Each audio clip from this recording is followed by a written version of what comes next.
Bismillahirrahmanirrahim. Elhamdülillahi Rabbil alemin. Və sallallahu və səlləm alə nəbiyyina Muhammedin və alə alihi və sahbihi ecmain. Əmmə bəd, biz Riyad-ı Salihində nəzarət bölümünü davam edirik. Burada Cibril hədisi gəlmişdi. Orada İbn-i Rəhmanullah kəlmə şəhadətini, İslamın 5 rukununu zikr edəndə kəlmə şəhadətini açıqladı, sonra namazı açıqladı, sonra zəkat bölümünə. Zəkat bölümünə bir an başladıq götürməyə və burada biz Riyad-ı Salihində fik kitabı deyil bu. Sadəcə ümumi bir müsəlmanlara, belə deyək də, sıravi müsəlmanlar üçün yazılmış hədislərin, ayələrdən cəm olmuş bölümlər qoyulubdur. İbn-i Rəhmanullah sadəcə geniş şərh verir. Hətta orada zikr olunan hədis, o hədislərin hamısından geniş. Burada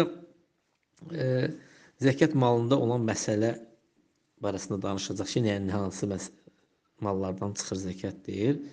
Çünki deyir, malların hamısından zəkat çıxarılmır. Yəni, malların hamısından zəkat çıxarılmır, deyir.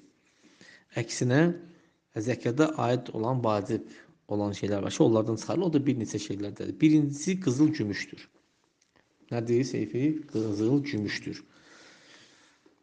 Bütün hallarda bu ikisi də istər həmin qızıl gümüş pul şəklində olsun, İstərsə həmin o, belə deyək də, dəmir formasında olsun, mədən formasında olsun. Məsəl üçün, nuqud pul formasında o vaxt necə idi? Biz indiki dirham dedikdə farsların pulu qəsd olunurdu. Dirham dedikdə Rumların pulu, qızıl. Dirham dedikdə gümüş, dinar dedikdə nədir? Dənənir, cəmidir. Dedikdə isə nə idi? Qızıl qəsd olunurdu.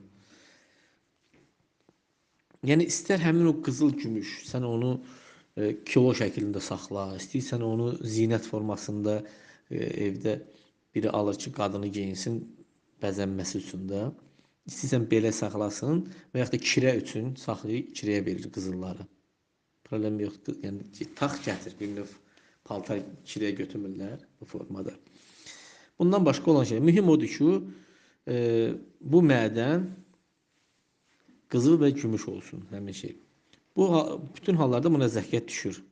Lakin bir şərtlə nisaba çatmalıdır və üstündən bir il keçməlidir.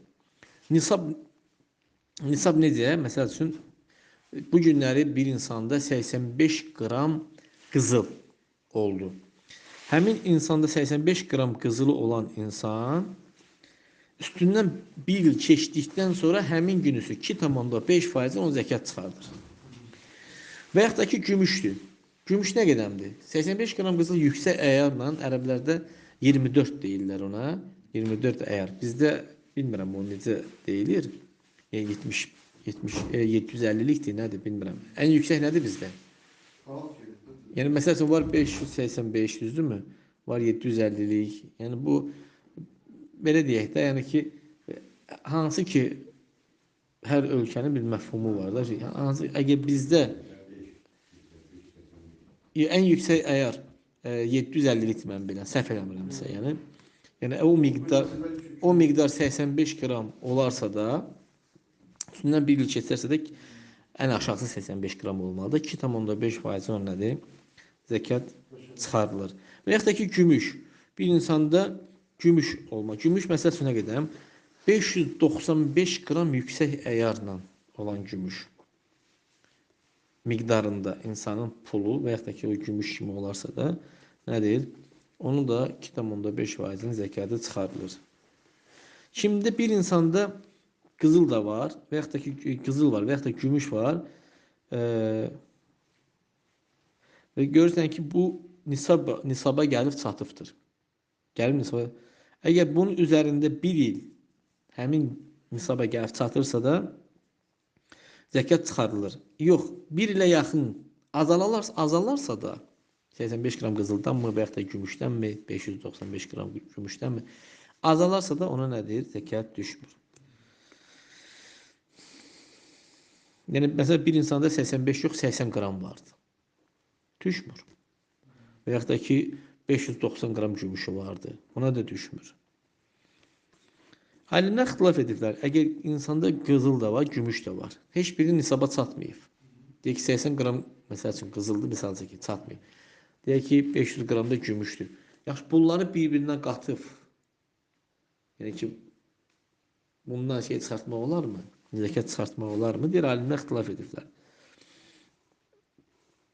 Yəni, bir-birlərini tamamlamaq olarmı bunlarla bir-birindən? Bu halda zəkat çıxartmaq olarmı? İbn Seymur anladı ki, səhih budur ki, nə gümüş, qızılı gümüşlə, nə də ki, gümüşü qızılla tamamlamaq olmaz nisabını. Məsələn, biri deyir ki, məndə qızıl var, 80 qramdır, bir də gümüşüm var. Cəm eləsələr, 85 qram qızılını ala bilərlər, məsəl üçün qiymətini. Və yaxud da ki, cəm eləsələr, 595 qram gümüşün qiymətini ala bilərlər ortada. Səhih budur ki, öyle cəm eləmirsən. Müstəqildir, ikisi də müstəqildir. Yəni, hər biri öz-özündə müstəqildir. Necə ki, insan buğdanı, belə deyək, arpa ilə qarışdırmır, arpanı buğda ilə və yaxud da ki, həmçinin beləliklə də qızılı da gümüşlə, gümüşü də qızılla qarışdırmır. Və gümüş və qızıl formasında olan hər bir şey də nağd, kağız kimi pullar, qəhvik kimi olan pullar da bunun mislindədirlər. Yəni, qarışdırıb şey eləmirsən. Deyək ki, bir insanda həm dollar var, həm Azərbaycan manatı var. Bunlar cəm eləyəndə biri şey gedir, qızılla gedirsə də, biri əgər gümüşlə gedirsə də, misal çəkiləndə, bunları cəm eləmirsən. Nisabda, məsəl üçün, bunları cəm eləmirsən. Yalnız bir halda olur ki, əgər bu ticarətdən əldə olunan bir şeydirsə, ticarət etsən, ticarəti insan dollarla da alır, manatla da alır, başqa pul vahidindən də alır. Bu hal istisnadır, yəni.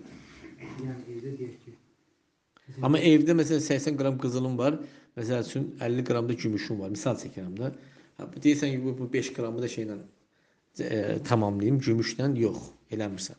Və yaxud da evdə 80 qram miqdarında pulum, qızıl miqdarında pulum vardı, dollarlandı, məsəl üçün. Və o birisi də manatlandı, onu da cəm eləmirsən. Qıraqda qalıbsa da. Səhih olanı budur, İbn Seymur Rahmanullah deyir. Amma ticarətlə əlaqəlidirsə, bu halda çıxarılırsan. Burada ticarətə aiddir.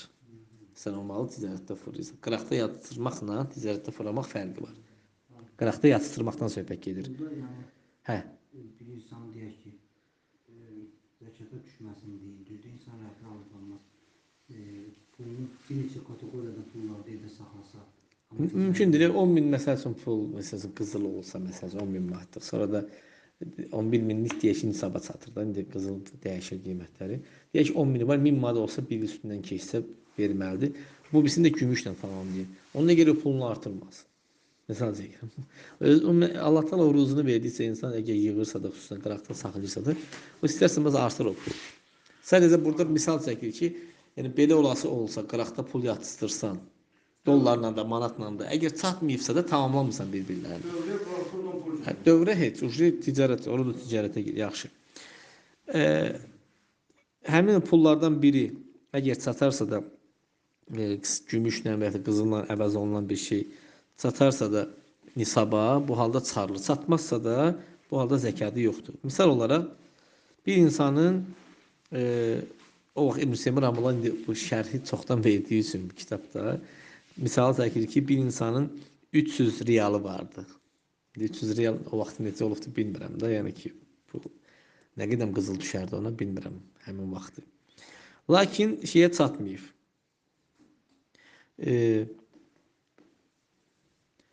300 riyalı vardı, amma gümüş miqdarında çatmayıbdı, nisaba çatmayıbdı. Ona zəkat yoxdur. Çünki deyir, riyal, həmin o miqdarda olan riyalı az miqdarda olan gümüşlə hesablayacaqsan.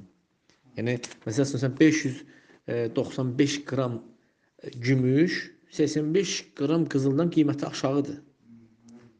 Hə, çox aşağıdır, yəni qiyməti. Yəni, ona görə bəzi alimlər deyir ki, yaxşı olar ki, hamı gümüşlə çıxartsın zəkatını. Çünki nəyə görə? Gümüşlə çıxardılıb Pakistan mı çıxardacaqdı zəkat? Gümüşlə çıxardılanda hamı çıxardacaq və kasıblar da ortada nədir? Faydalanacaqlar bundan. Amma qızılla isə olduqda az bir insan çıxardacaqdır. Yaxşı.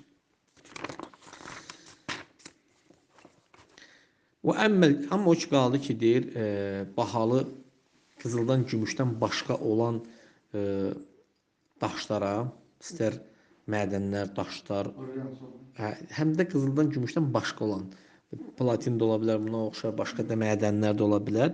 Almaz, brilliant, bu şeylərə bunların heç birinə zəkat yoxdur, çox da olsa, az da olsa. Yalnız insan bunu ticarət edərsə də. Ticarətdə də, ticarət oruda nədir? Daxildir bu. Sonra ikinci sinifi zikr edir burada. İkinci sinif heyvanlardan çıxan zəkatdır. Bu da qalsın gələn səfər Allah təala ki bizlərə istifadələr